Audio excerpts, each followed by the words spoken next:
The belief that if they get the most out of each day, then they will also get the most out of the year. But this is a wrong belief. If you find yourself stuck in some areas of your life, usually it's because you're trying to solve the problem too fast. Luca Dellanna, a globally recognized author, complexity thinker, and consultant who helps individuals and organizations thrive in uncertain environments. We have a few areas in our life in which we are very comfortable solving problems. We have a few areas in our life where we are mildly uncomfortable. And we have a few areas in our life in which it's almost pathological avoidance. Our instincts are the genetic memory of the problems our ancestors faced. And so, for example, our instinct to crave sugar is basically the genetic memory of the famines that our ancestors faced. Risk management is like car brakes. Like, we do not use brakes to go slow, we put brakes on cars to enable them to go fast. The risk in your life means asking ourselves the three questions. So getting some feedback, asking yourself, how did other people with the same goal as mine fail? And number three, we sometimes overlook the impact of small things, like your subscription. If you haven't done it yet, feel free to show me that you like to hear more conversations like this. Luca, why did you decide to write a book about winning long-term games? I wrote a book about long-term games because most people have a short-term mindset. Mm-hmm. And the interesting thing is that people with short-term mindsets do have long-term goals. Because we all want some long-term goal. We all want to, have a good career, have a healthy life, have a happy family, and those kind of things. The difference is that some people achieve long-term games playing short-term games, mm-hmm. or at least they try.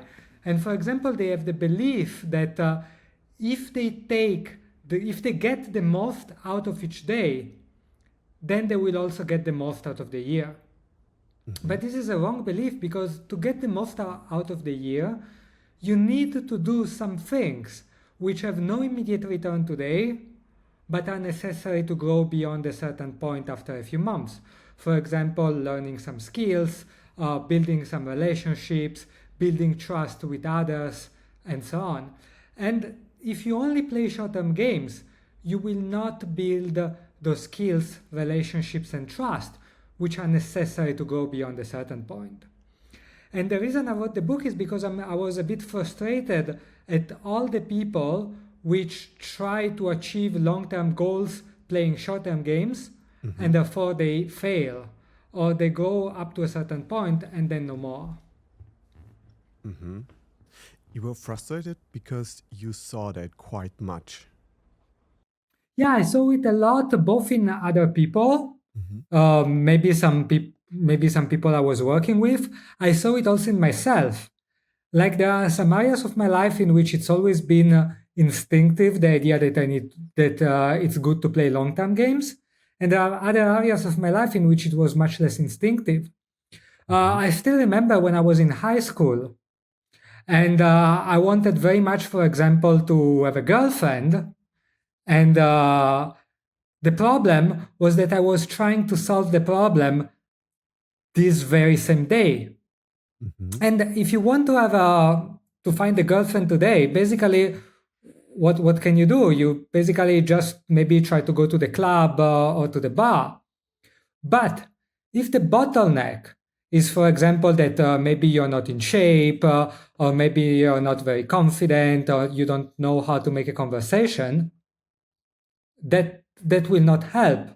And if it helps, it will not help building a relationship. Mm-hmm. And then it's only when I understood that instead it was better to approach this as a long-term game, and maybe I spent a little bit of energy, some weeks, not maybe trying to find a girlfriend today, but going to the gym, working on myself in other ways and so on, that then finally I made progress towards my long-term goal. Mm-hmm.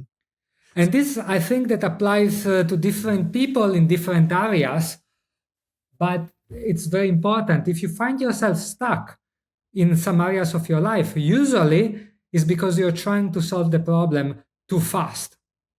The essential point is that when we play short-term games, we are blind to the actual bottlenecks that hinder us from actually growing and achieving our goals. Yeah, exactly. Usually, we need to solve to progress in life. We need to solve some structural problem, which could Mhm. be some lack of skill, some lack of relationships, some lack of trust, and so on. And the thing is, if we do not solve that bottleneck, we can only advance that much.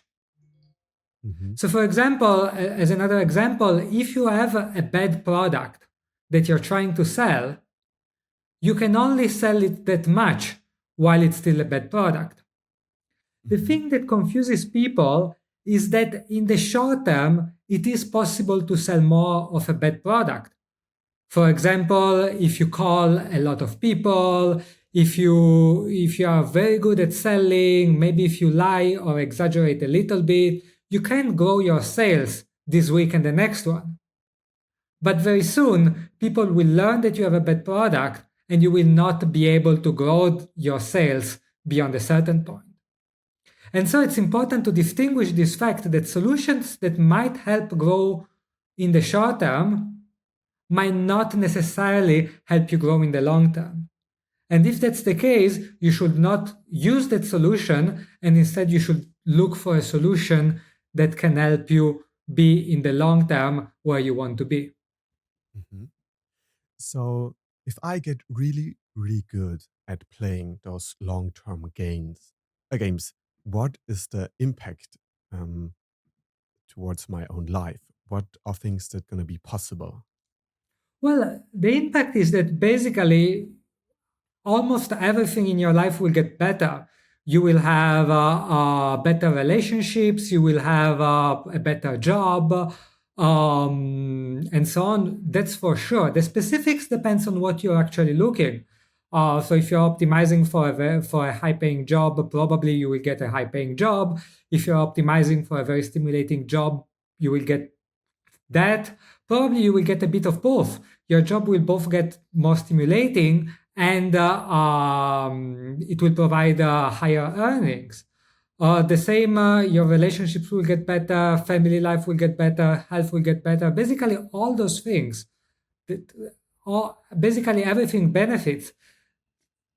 The limit, basically, it's only the only limit is how many people can win a game at the same time. Mhm. Because if your objective is, for example, to win the Olympics, Yeah. playing the long-term game might not be sufficient if your objective is to be number one in the world. Why? Because if there is another person who is playing the same long-term game with the same long-term strategy as yours, it will basically be a coin toss between you and them if there can be only one winner. And if we are talking about the Olympics, where, for example, there are some very strong genetic advantages, maybe if the other person is taller or stronger than you, well, there are some limits.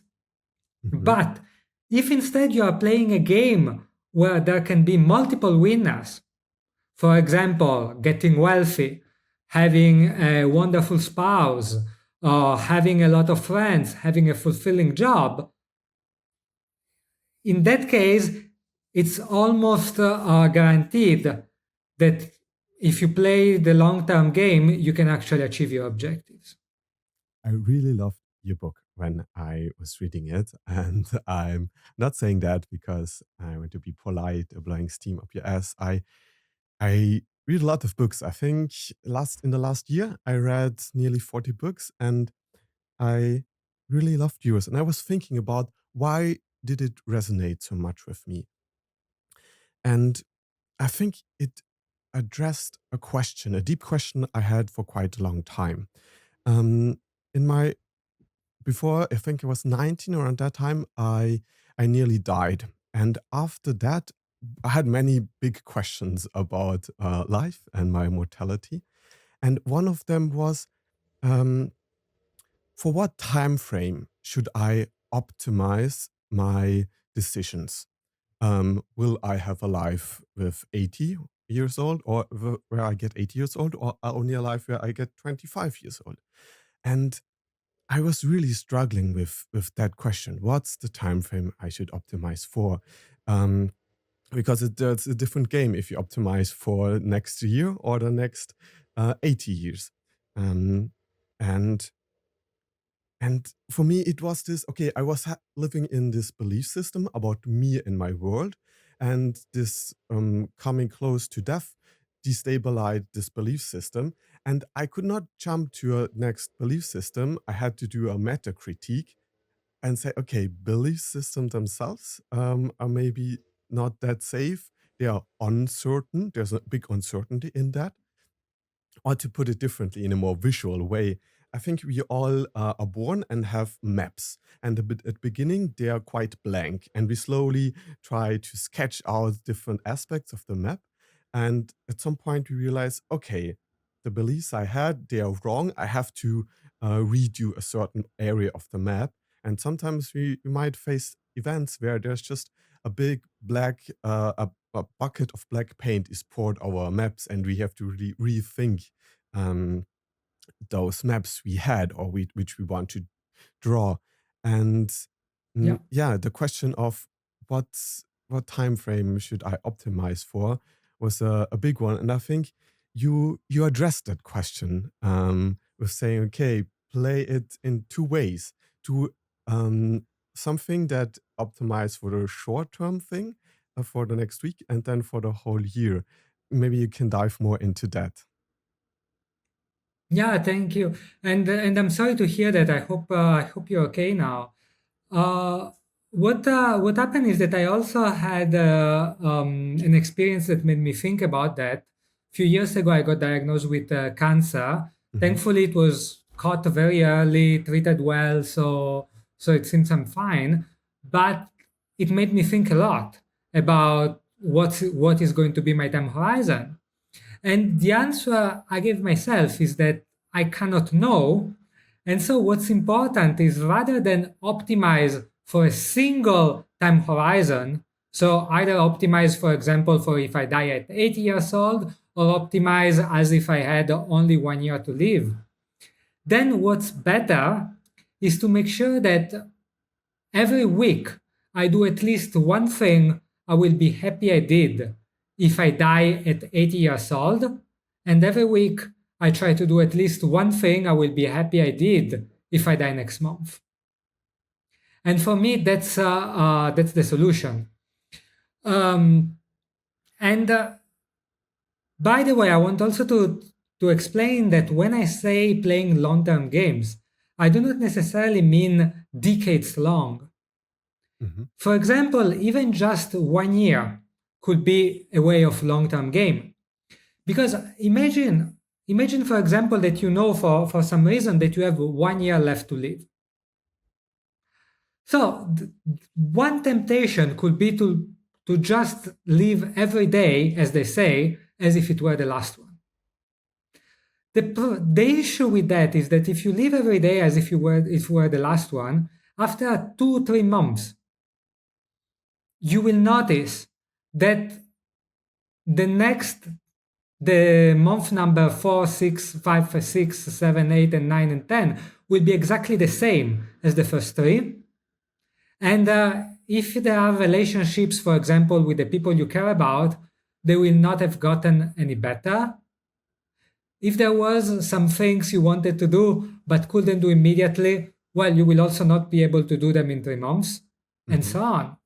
Whereas instead, if you think, I want to maximize what I get out of the next year, well, maybe you realize that today you need to do something that has no immediate impact, but it enables you to get the most out of the last few months of the year.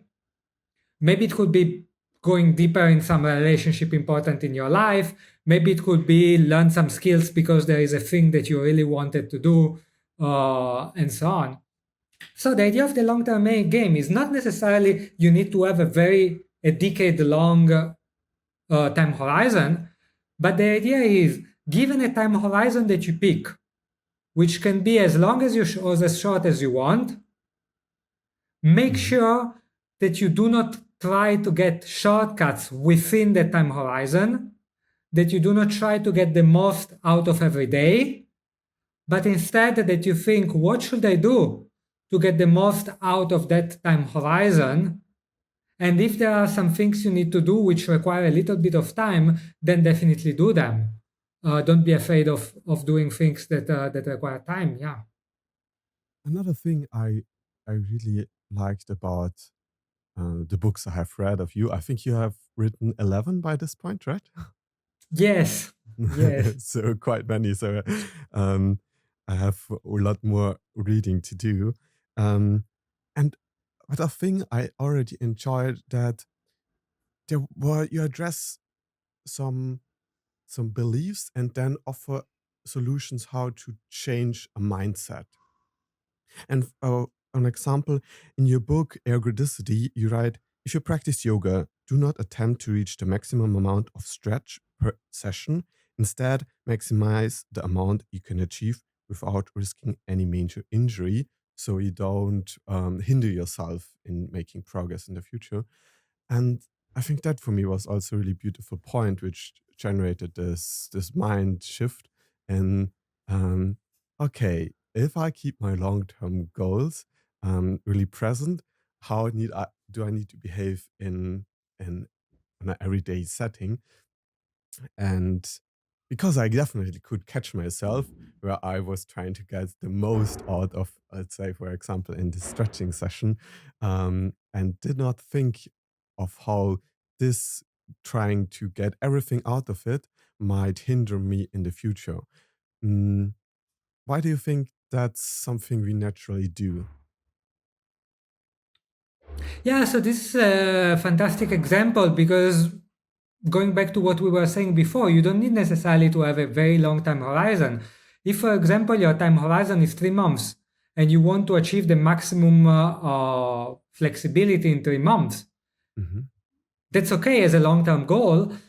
The idea is still the same. Do not try to get the most out of each session, but try to get the most out of 3 months, which means playing a little bit less and maybe going a little bit, spending a little bit more of the session trying to understand things, preparing for the next session, and so on. Now, going to your question of why do we have this innate impulse to do the opposite, I think that there are two reasons.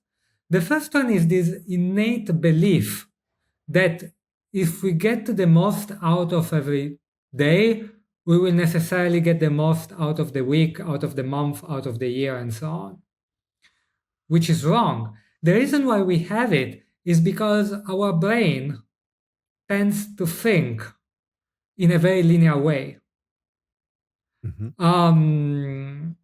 Especially the part of the brain that, not the cortex, which is the one which can make complex thoughts and is very good at making analysis, comparing options, thinking about what can go wrong, thinking about the future, and so on. But I'm thinking about other parts of the brain, for example, the basal ganglia, which can only think in first-term order.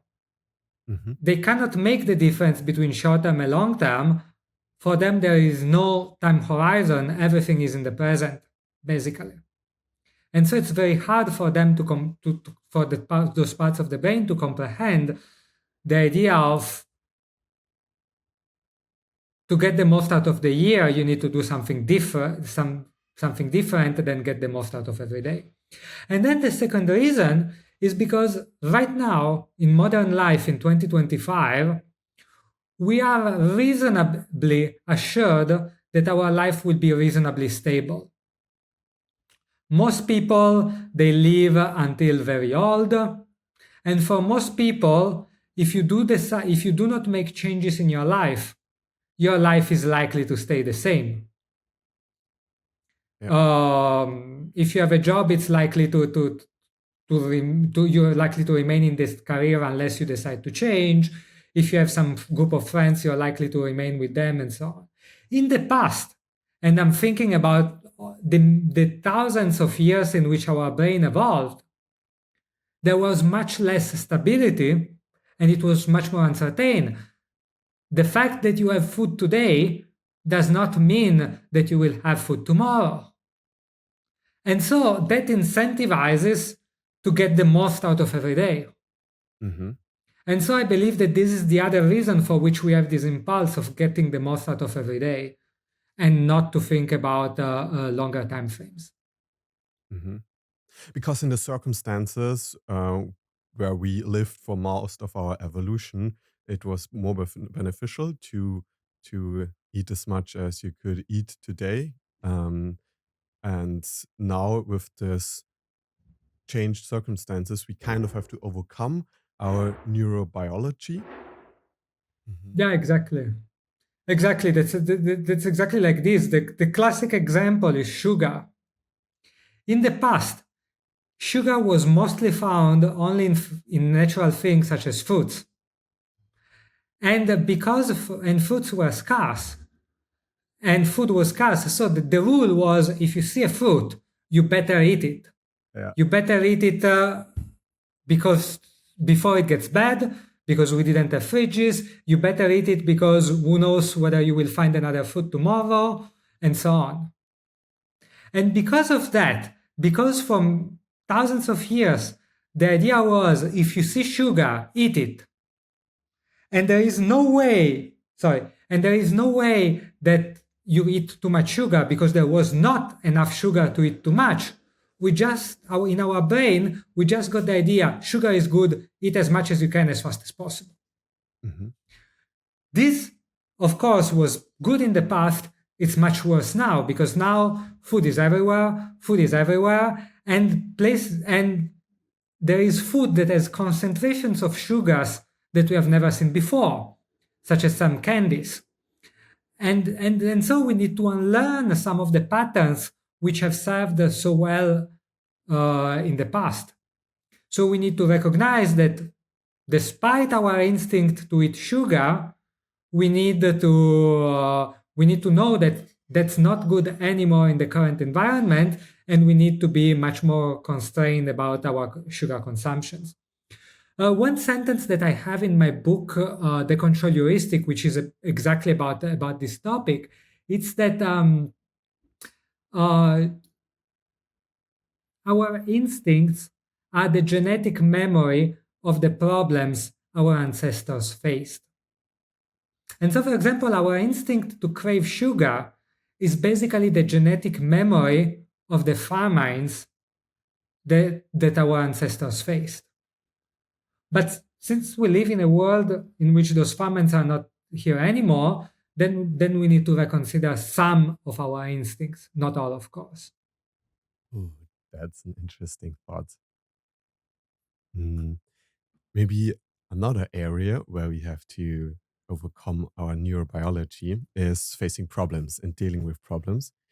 And there is this wonderful book. Maybe you also have read it.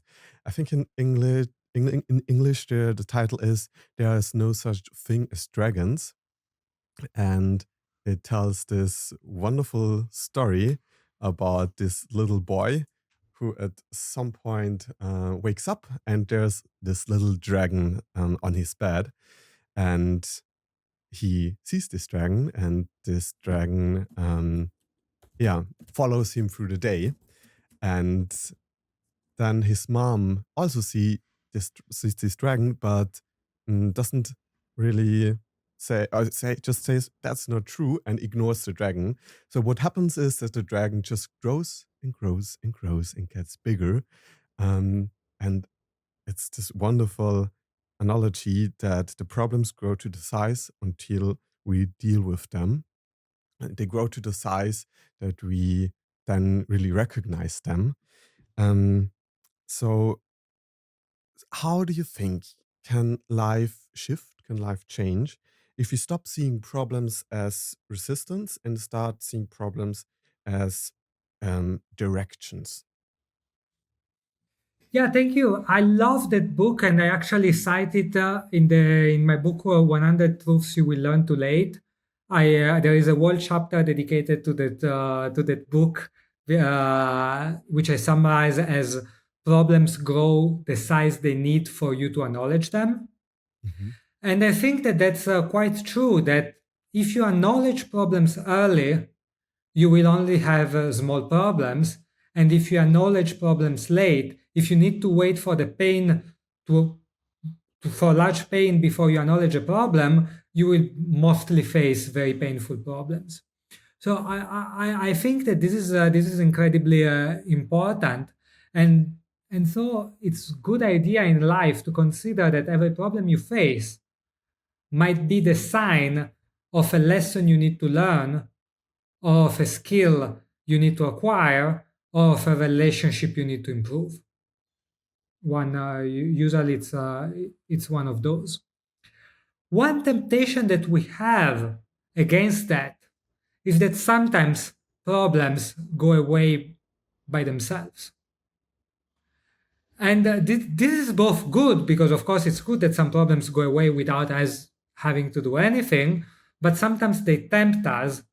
This tempts us into believing, oh, just because once or twice in my life problems went away by themselves, it means that I can ignore this problem as well, Mhm. which is usually not a good idea.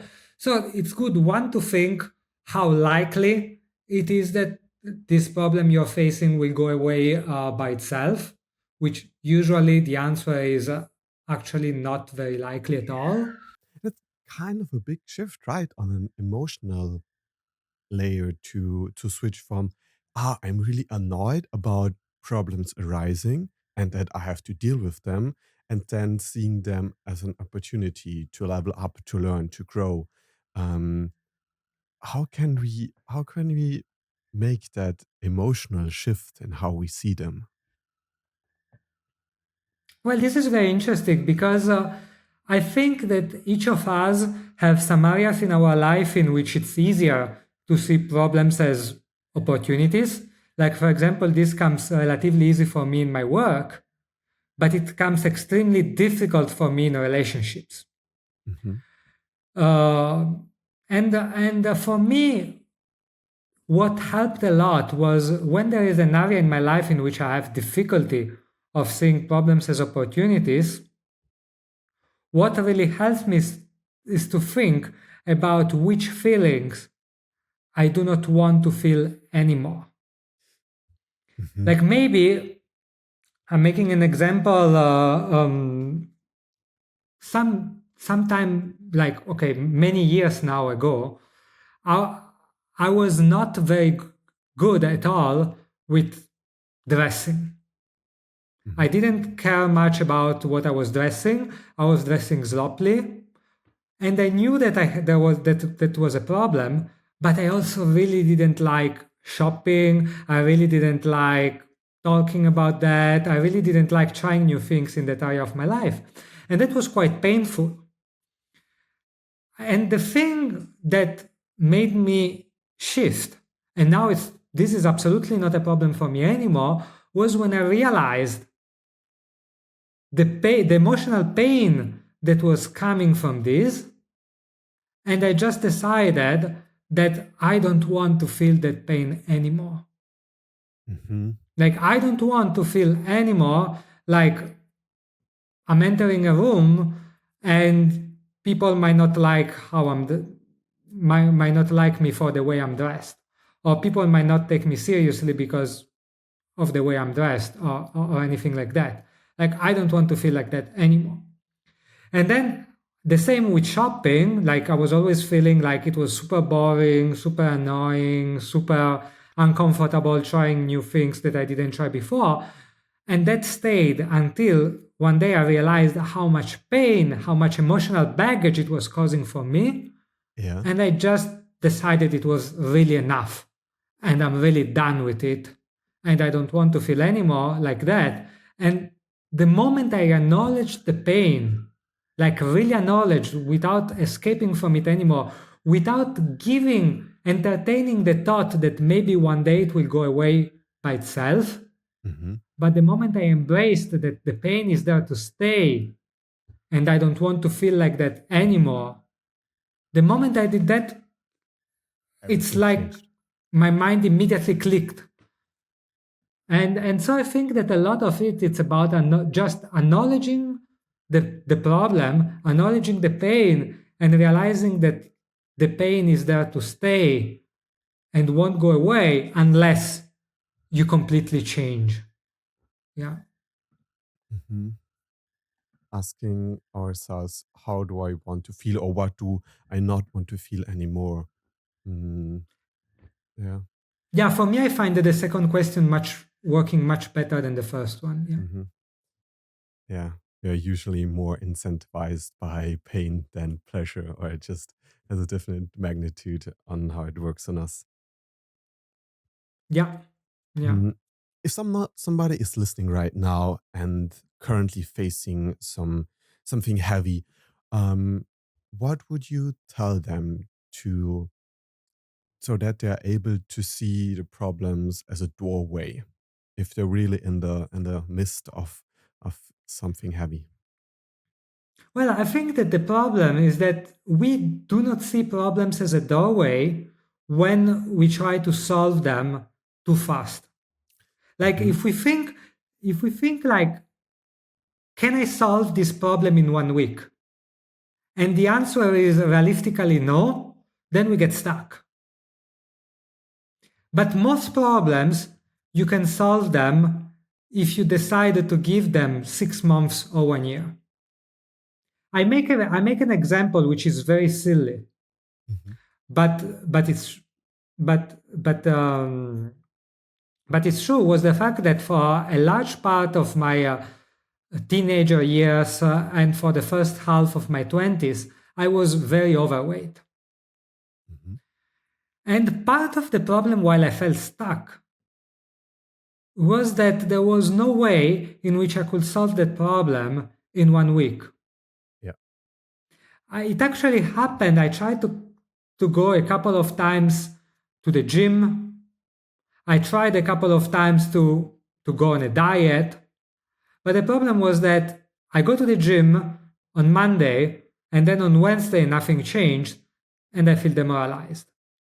Or for 3 days I stop eating breakfast and then I go on the weighting machine and the weight is the same and I get demoralized. And so when you are trying to solve the problem in 1 week, and most problems you cannot solve them in 1 week, then it gets very demoralizing. Hmm. And then instead, thanks to some friends and so on, they made me realize that this was a problem that was actually very much easier to solve over the appropriate time frame.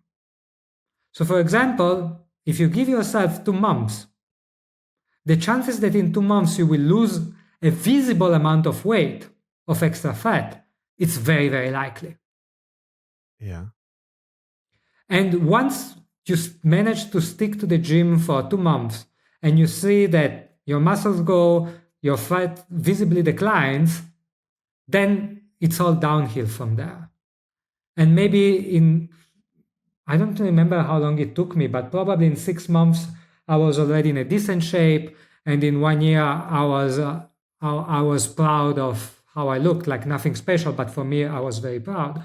Yeah. And so I think that it's about giving ourselves the right time frames. I make a second example. Imagine that a mafia boss steals your parents, kidnaps your parents, Hmm. and they tell you, Julius, you have 24 hours to come with $1 million, or otherwise I will kill them. Now, you only have bad options to find $1 million in one year.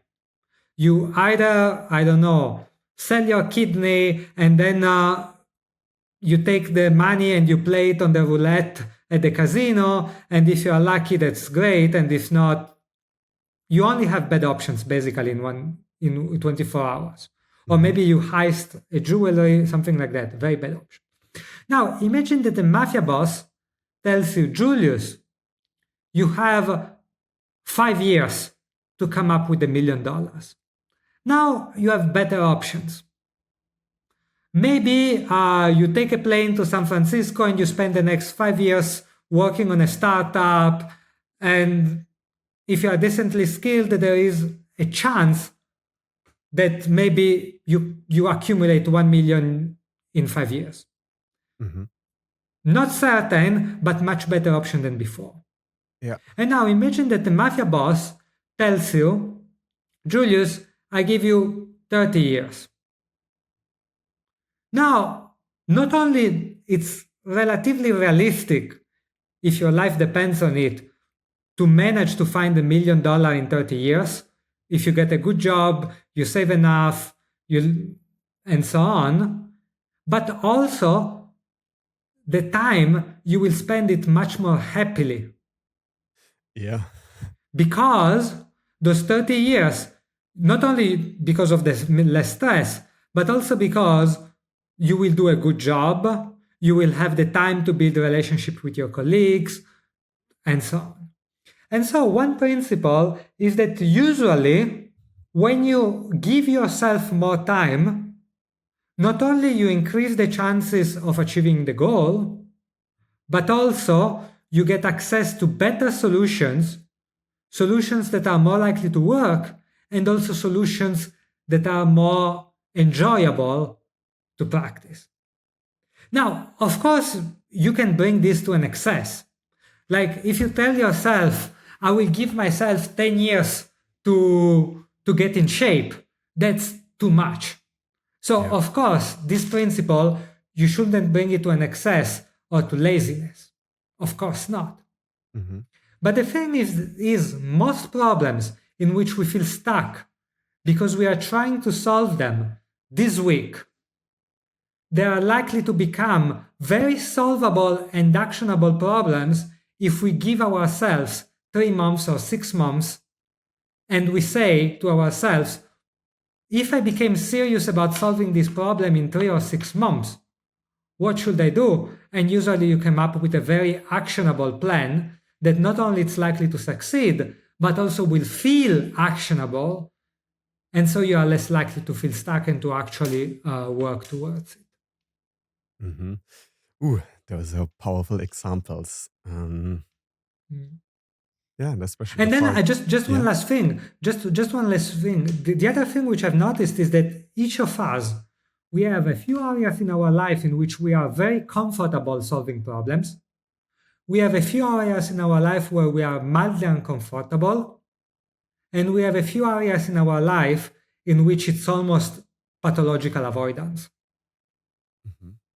The thing is, if you try to solve immediately, to apply this method that I taught to the part of your life in which you face the highest resistance, it will probably not work if the resistance is too much. It's much better to apply this method, which I've just said, to an area in your life in which you are mildly uncomfortable, seeing it work, and the fact that you see it work will make it more likely to apply to an area of your life where it feels uncomfortable. Because you can develop some momentum, and that momentum will carry you, compared if there are areas where you have much resistance. You never can build up the resistance. The block is too heavy to start pushing. Yes, so part of it it's that, and part of it it's because sometimes the resistance is like sometimes your brain does not want to try new things, especially when things are uncomfortable. There is a resistance, and so you need to first do it in an area in which you're comfortable, and then the brain will start associating positive emotions to the idea to the method that you're using, it will almost start salivating at the idea of using the method, and that's when you can use it in the areas in which you're less comfortable.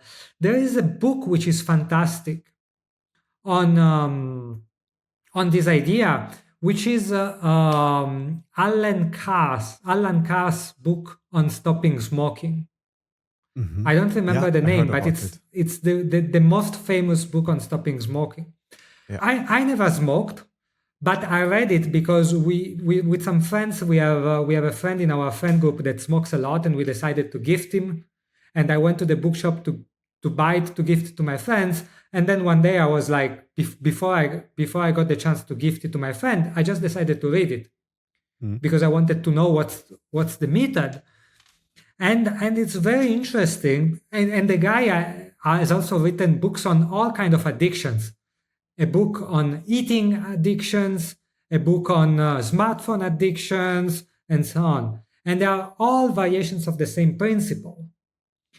And the principle consists basically of two parts. The first part, which is especially relevant for smartphone use or for eating disorder, the first part is you need to differentiate eating and overeating. Because if I'm telling you, you need to stop, you need to eat less, it's very confusing because eating feels good. If you don't eat, then you feel hungry, and so on.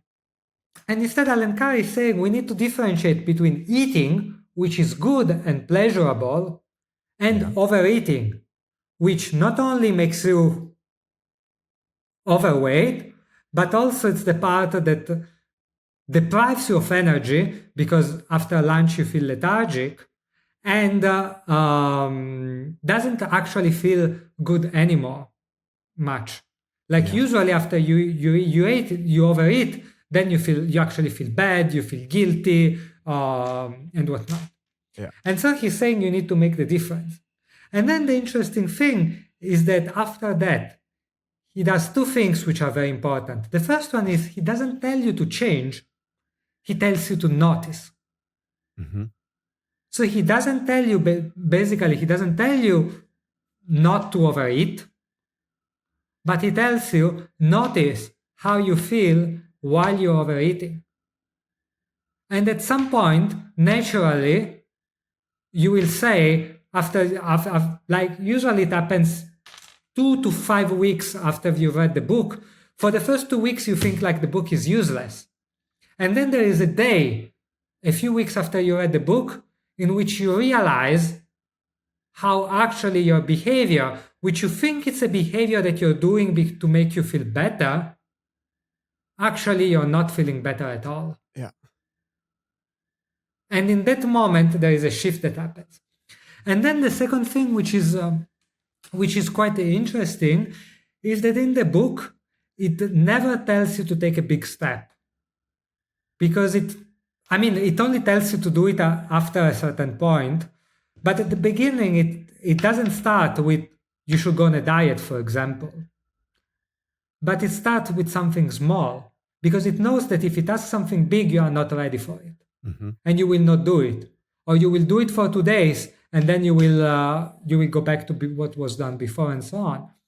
And then it asks you basically to do a small step and to realize how you feel better. So for example, in the book that's about eating, I think that the step it suggests is that to substitute whatever you're eating for breakfast, which usually tends to be very caloric or very sugary or whatever, with fruits. That's it.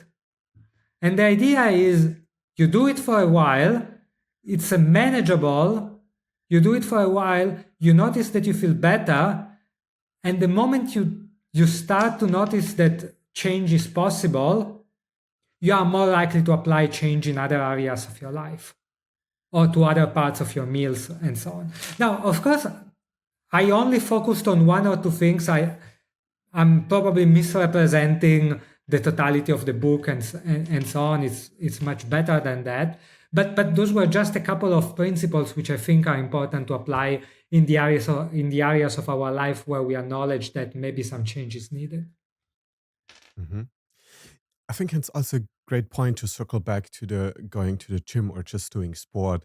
When people ask me, "Hey, you have a background in running. How should I start running?" I always tell them, "Hey, the most important thing about doing any kind of sport is that you get to a point where you enjoy doing the sport, and where afterwards you feel better and have those positive emotions, and then it just gets so much easier because then you don't need to rely on the discipline of, oh yeah, I'm gonna do this run, I'm gonna do it in that time, because you just start to enjoy it, and then it's something you want to do and it's something you have to do.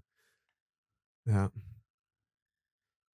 Hmm. Yeah, I love this point, and that's the thing that I really don't like about much of our educational system is that our educational system should spend probably the first few years about making us fall in love with mathematics, with reading books, and with all those things. And instead, very much the way it teaches those things makes us hate them.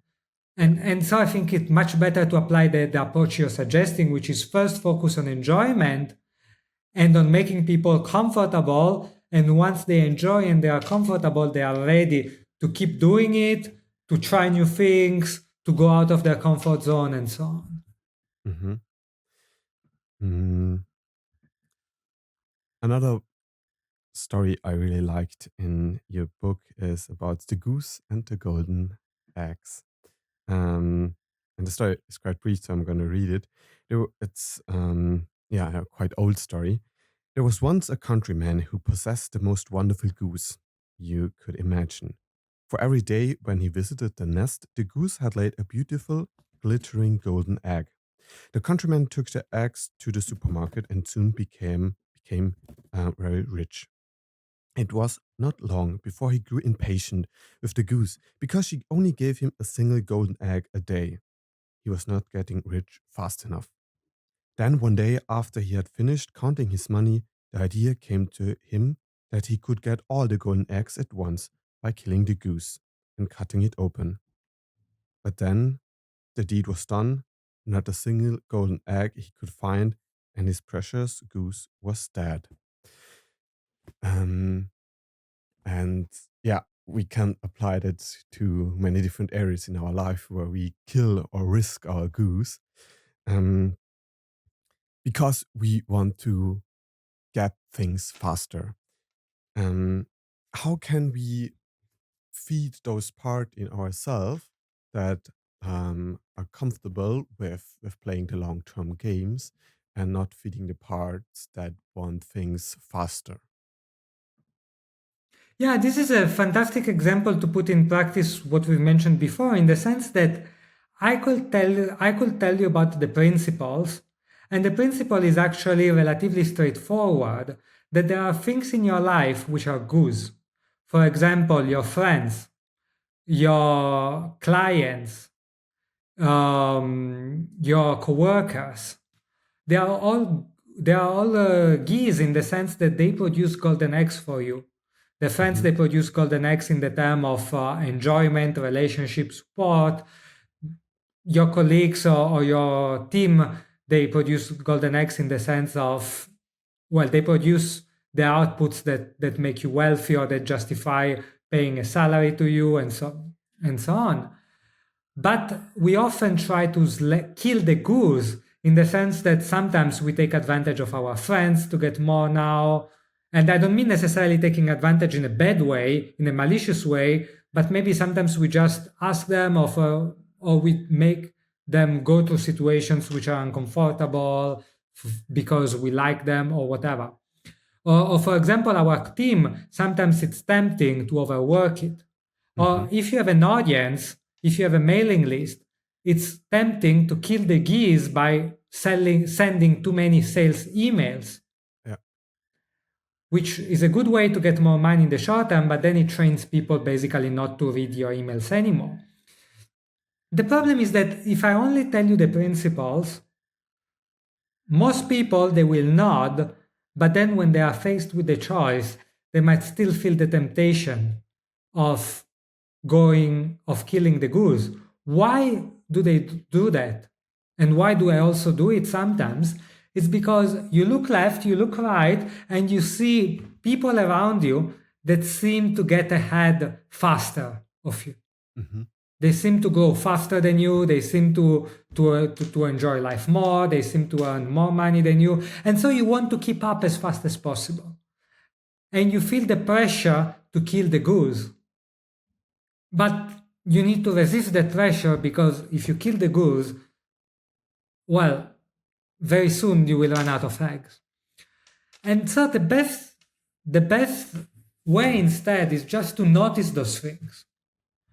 So instead of thinking about them, it's to notice them when they happen. So for example, you notice what happens when someone kills their own goose and after a few weeks or months, well, they get dry. They run out of eggs, so to speak. I think it's important to notice those things and to notice that every time you decide not to kill the goose, you're basically preserving those eggs for the future. You're getting you can almost see the eggs that it keeps producing, and this is something that, of course, like as I say it in the podcast, it seems a bit counterintuitive, or maybe it's like it seems nothing, but I really believe that maybe tomorrow you will not notice anything, but maybe over the next 2 weeks it will happen that you will come across such an episode and you will notice like, oh, that person is doing well because they didn't kill their goose, or oh, this other person is doing badly because a few months ago they killed their goose, and you start noticing those things. And once you notice enough of them in your real life, things will start changing in you. Another thing I really like about that story is that the real valuable stuff is not the shiny inked and glittery one. The goose is brown or gray. The eggs are gold Yes. and shiny.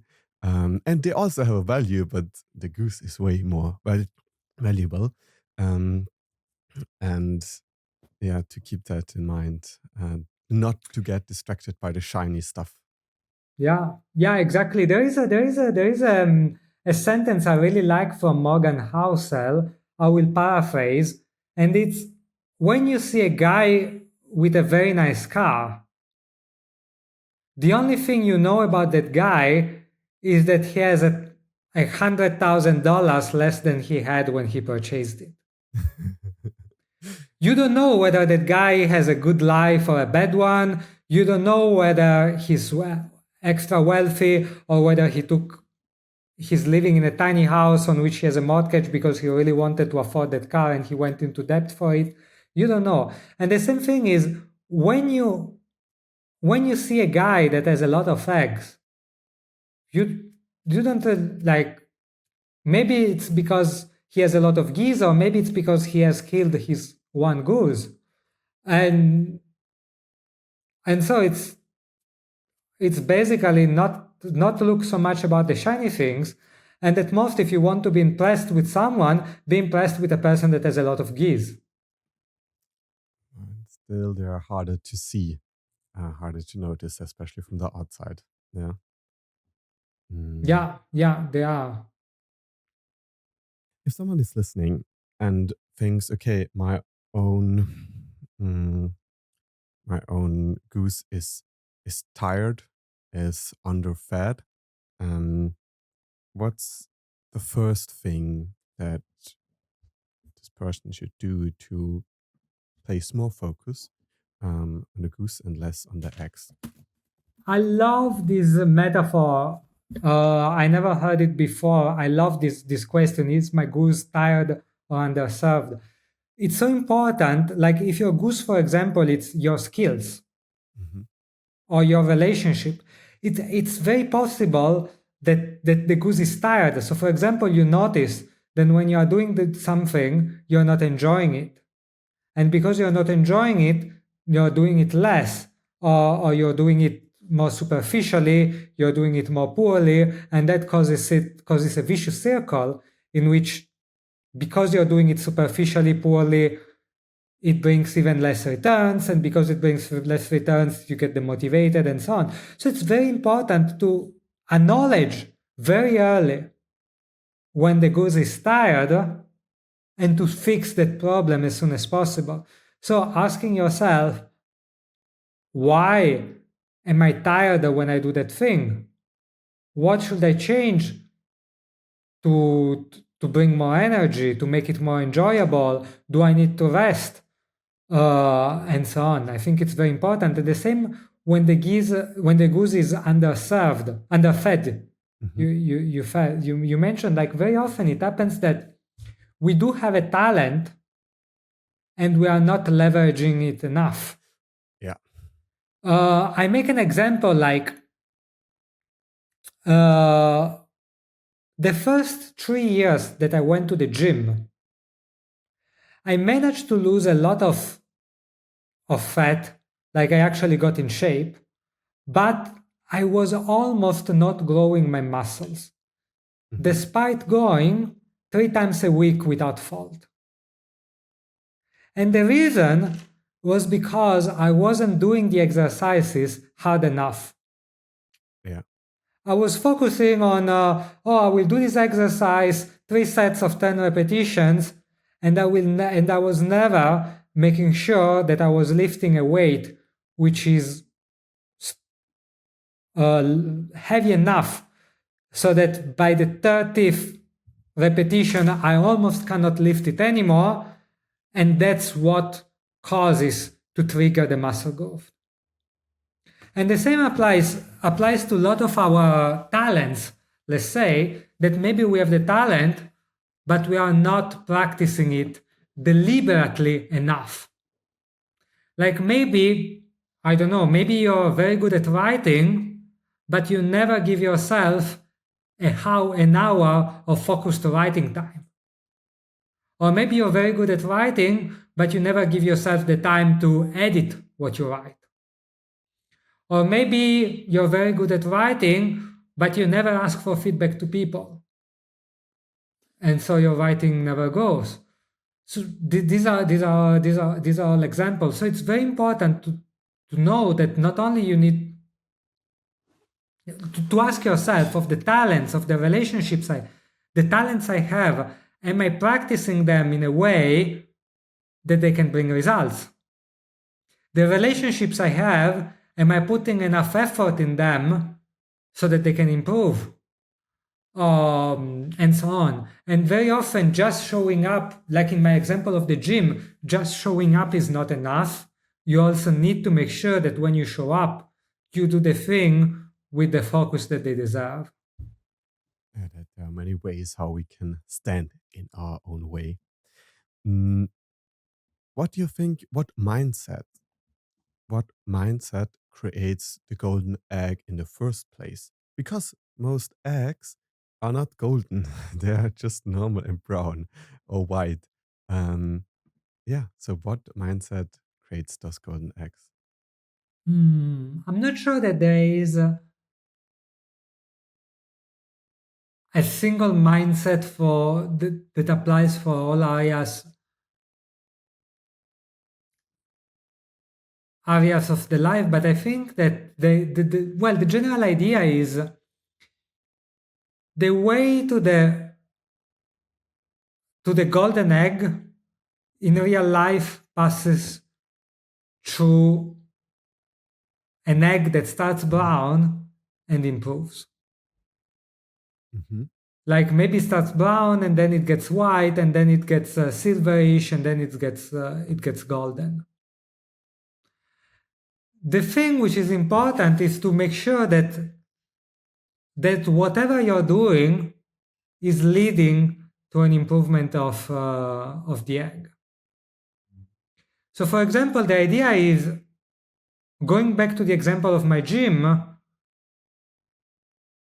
of the gym, being able to lift, I don't know, 30 kilos passes through lifting 28, lifting 26, lifting 24, down to lifting 6, lifting 4, and so on.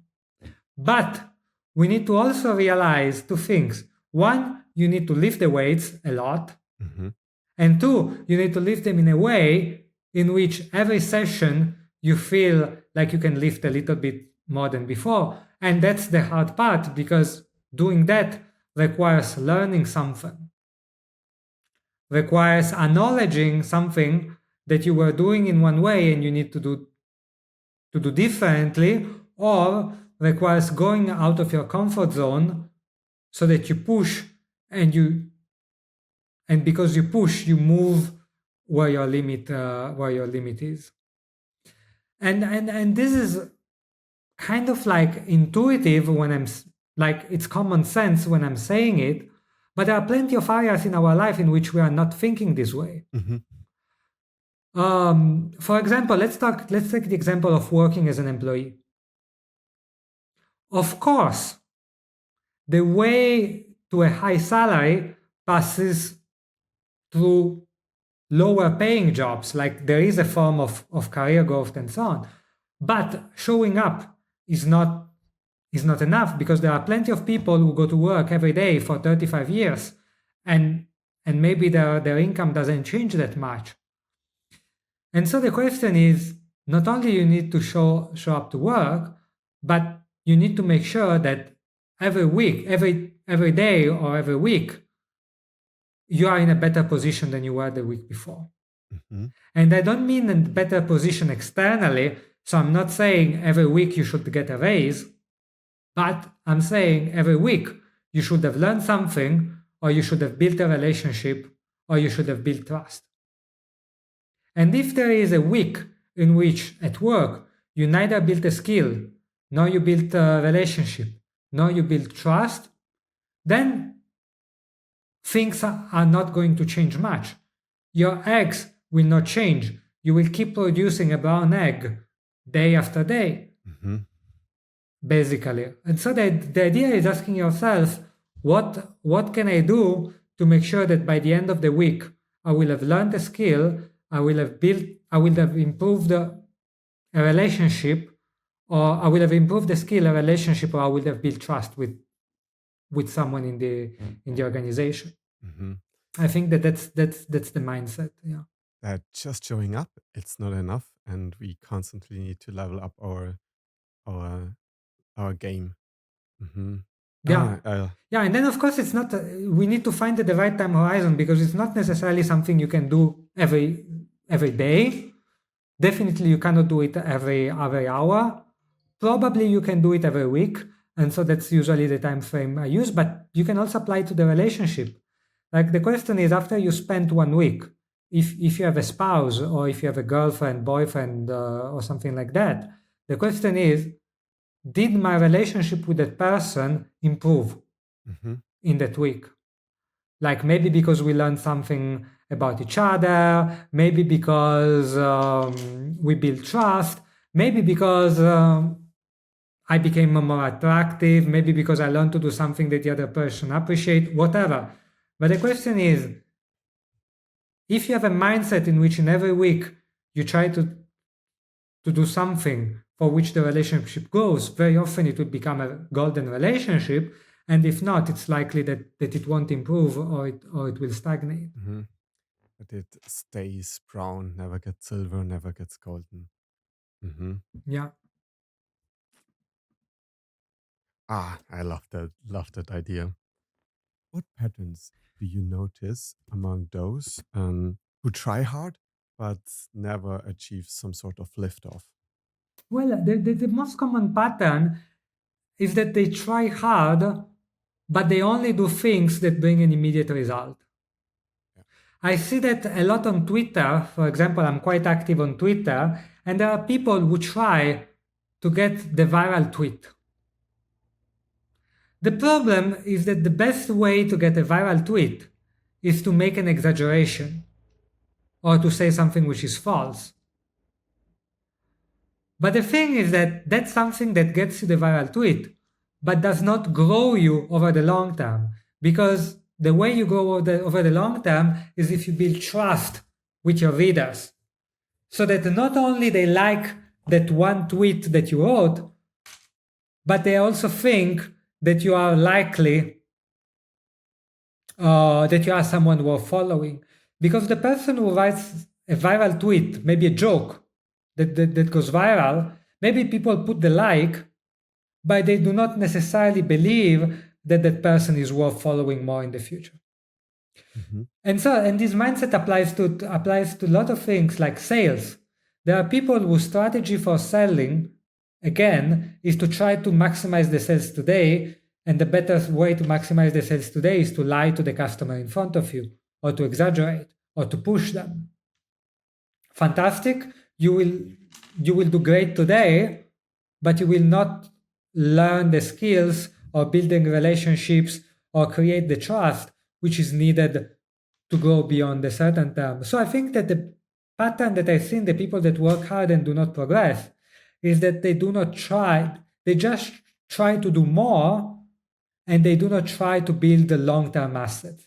They do not try to build skills, they do not try to build relationships, and they do not try to build trust. Or if they do, they try to do it in a very superficial way, which again does not grow the thing in the long term. Mm-hmm. Because you just mentioned it, those long-term assets. What do you think is the most important one, and how did you build it? Well, I'm not sure that there is one which is always the most important one, because usually what happens is that you need skills, you need relationships, and you need trust. And maybe now your bottleneck is skills, and then you work on skills, and now your bottleneck is relationships, and then you build those, and then the bottleneck is trust, and it keeps changing. And in fact, one problem is that some people, they correctly analyze the bottleneck that they have in one stage of their life, and they work on that, and their condition improves, and then they think that they have found a magic trick.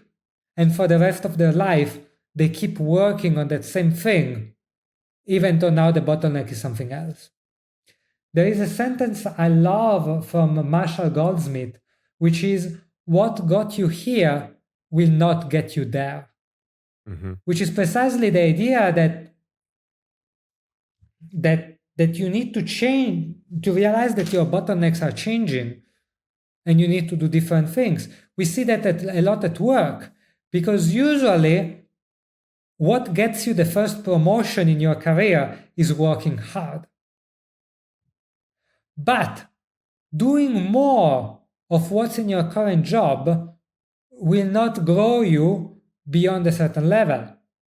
When you get into, or you aspire to management, for example, people do not get promoted to management when they are good at their current work.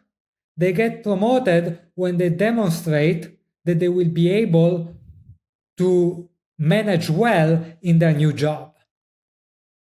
So this is the idea. What got you there will not get you, what got you here will not get you there. Doing more of what worked in the past will probably not bring you to the next stage of your life. You probably need to figure out what is the new bottleneck and work on that one. And have that awareness to constantly scan for that bottleneck. But yeah, there we can also have blind spots, and which hinder us in seeing the bottleneck. So Yes. it's a challenge where we maybe also need to rely on outside feedback from trusted people. Yeah, exactly. Very important. Like, every one of us has blind spots. So we're important to do two things. One is, as you mentioned, three things. One is, as you mentioned, ask for feedback. Number two is to look at how other people with the same goal and skill as you failed. So for example, for me, I think that I am very good at writing. Yeah. So for me, the question is, how did other authors who wrote good books still didn't become famous, for example. And maybe the answer has nothing to do with the book. Maybe the answer is they didn't build an audience. Mm-hmm. And so for me, it's important because if my bottleneck right now is that I'm not very good at building audience, if I don't solve that bottleneck, I might spend the next 30 years writing great books. And that would be fantastic for the people who already read me, but they will not get me maybe to become famous. So very important to ask yourself, how did other people with the same goal and skills as me fail? Fantastic question to get bottlenecks. And then the third thing you can do is you do a pre-mortem, which means you ask yourself, right now, my strategy is to do A, B, and C. Let's imagine that I do A, B, and C successfully, and yet I do not achieve my objective. What could have been the most likely reason, and what can I do about it? So for example, for me, an idea could be like, oh, the next book I'm writing, I will write a book on this, and then I will promote it this way. And then I ask myself, okay, let's imagine that I managed to write this book and I promote to doing this, this, and that, and yet it's not a success. What could have been the most likely reason, and what can I do about it today? Mm-hmm. That's a fantastic way of thinking. Another area you dive into is the whole aspect of risks and how to de-risk your life. What's the most important glasses you have to the world view to differentiate between what are risks I should take and what risks I should not take? Yeah, so you touched on something very important, that risk is not necessarily something to avoid. And in fact, one sentence I use in the book is that risk management is like car brakes. Like, we do not use brakes to go slow, we put brakes on cars to enable them to go fast. And the same is risk management. Risk management is not to make our lives slow and prudent, but it's to enable us live our lives to the fullest. And so for me, it's very important to spend a little bit of time, maybe a few minutes every 3 months, de-risking your life. De-risking your life means asking ourselves the 3 questions that we just examined before. So getting some feedback, asking yourself, how did other people with the same goal as mine fail? And number 3, imagine that you fail and ask yourself what could have been the most likely reason. And then, of course, you can flip this to get the positive risks. So you can ask yourself, imagine that you succeed wildly, beyond every expectation as that you had. What could have been the most likely reason? So for example, for me, it could be, imagine that my next book, which my goal is maybe to sell, 50,000 copies. Let's imagine instead that I sell 5 million copies. Mm-hmm. What could have been the most likely reason? And maybe that answer is something that I would not have considered otherwise. Like maybe it's, I need to travel to New York and meet this and that other person, which could be the key promoters of the book, for example. But that's another way to surface these positive risks. Or again, you can look at how other people succeeded to see other things. The important thing is always to do the negative part, not only the positive one.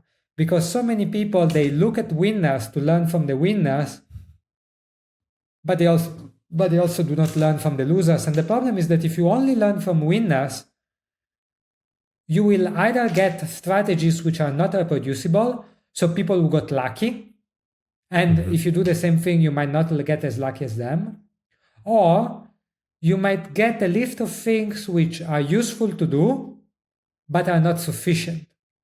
And you will probably miss a few other things which are important. For example, I don't know, I might let's say that I study Stephen King, and Stephen King writes great books, and he does a few things in those books, and then I can, when he writes those books, and then I can think, oh, if I do the same things that Stephen King does, then I will also become as great as an author as Stephen King. But it's wrong, because maybe he did also other things which are not apparent, and if I only do the things which are evident, I will not get the same success as him. So that's why it's important to both learn from winners and from losers. Yeah, so this is this is one thing which is very important. And then the other thing is I always focus so much on the risking. Like I'm always saying the risk your relationship, the risk your projects, the risk your life, which is the idea that I strongly believe that unless exceptional circumstances, if you take care of the biggest risks that you have in your life, like the things that are most likely to go wrong, or the things that are most likely to derail your life, then it's very likely that you will have a happy life that you are satisfied with. And so that's why I think it's very important to the risk. That you build protective guardrails on the road where the cliff is the closest, and you could easily fall off, then you have a better chance of reaching your goal safely and having fun doing it.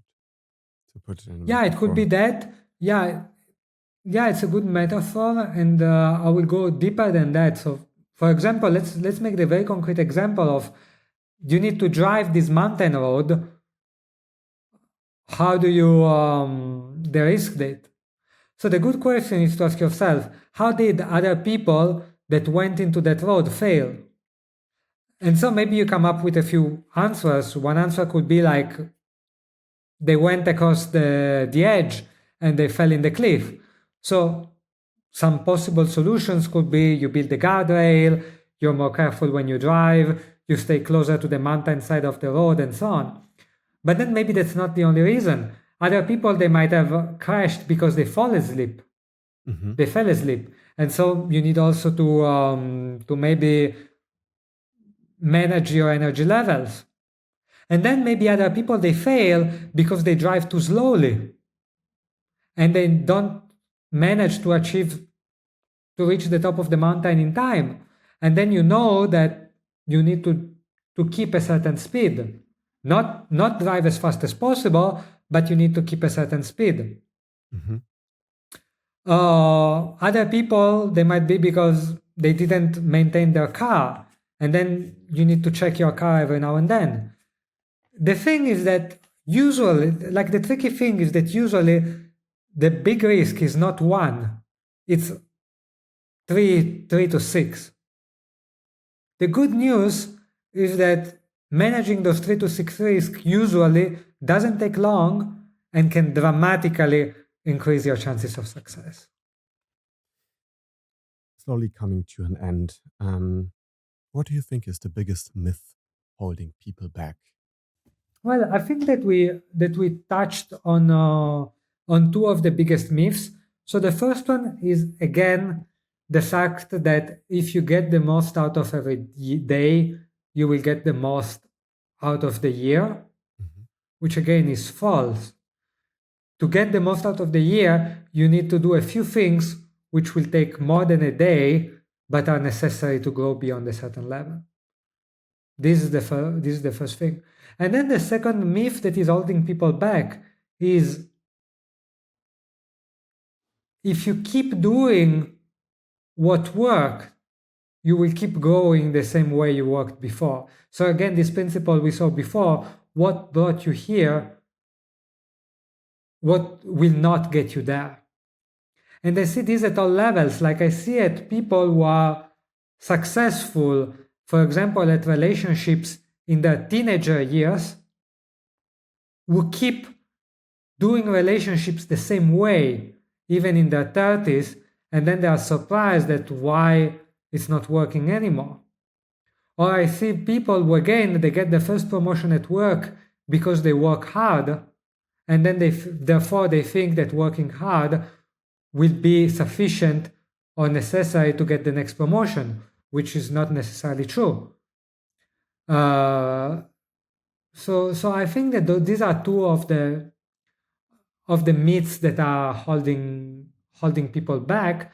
And then the third one is probably the myth that you can get away with some of the structural problems that you have in your life. I make an example, like, let me think about a good example. Like I always thought I said before, like when I was much younger, I wasn't caring about my physical appearance much.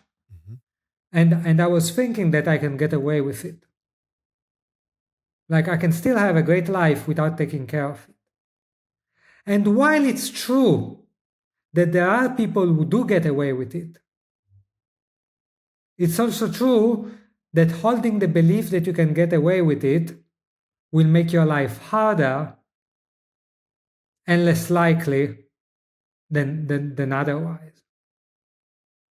And so I think that in these, like, the belief that you can get away without facing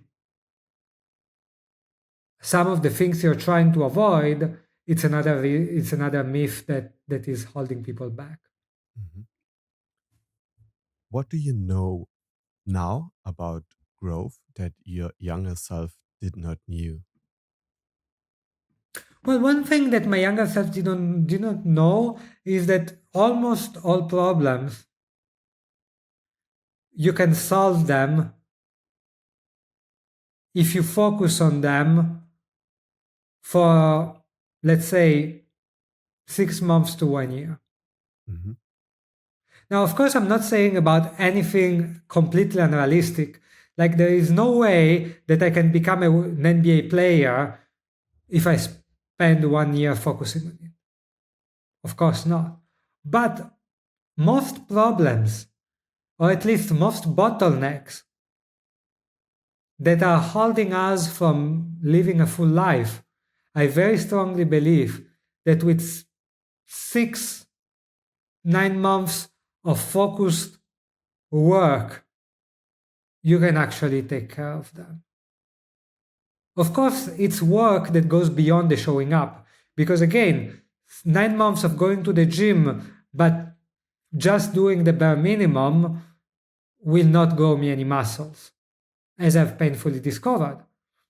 But 9 months of being very serious about eating and going to the gym can dramatically change my physical appearance. Same thing, 9 months of deliberately learning things and going out of my comfort zone can completely change my professional career, my professional trajectory. Or 9 months of working hard on a relationship can dramatically change that relationship. And that's something that I didn't believe before, and because I didn't believe, I wasn't doing it. And that was creating this vicious circle in which I was stuck in plenty of parts of my life. Mm-hmm. And the last question, what do you think is the most important question that we should ask ourselves? That's a very good question. Let me think.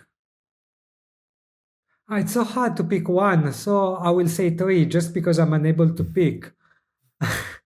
So one is probably to ask yourself what you are avoiding, which I think is very important.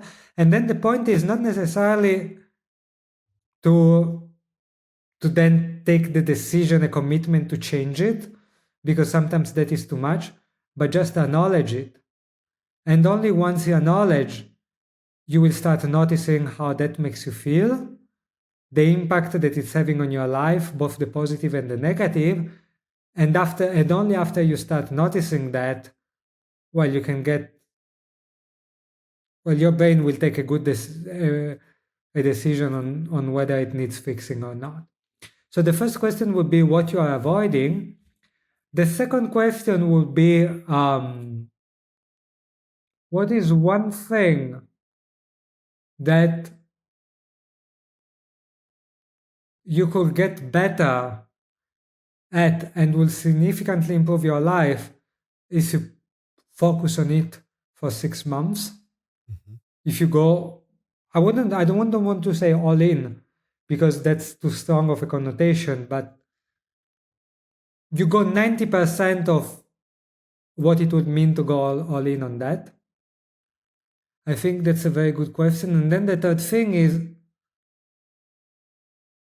what do you want in life and what's the most likely reason for which you will not achieve it? You might not achieve it. That's in your control. Yeah. Yeah. Great questions. So, if now people want to get in touch with you or read some of your books, where do they can get in touch, and what's the first book that you would recommend to start reading? Yeah, so the first book I would recommend is definitely Winning Long-Term Games. You can find it on Amazon or on my website, which is luca-dellanna.com, luca-dellanna.com. And I'm also very active on Twitter. Yeah, the links to that will be in the show notes. Thank you so much. Done. Thank you, Luca, for this amazing conversation. Thank you, Julius. I really enjoyed it as well.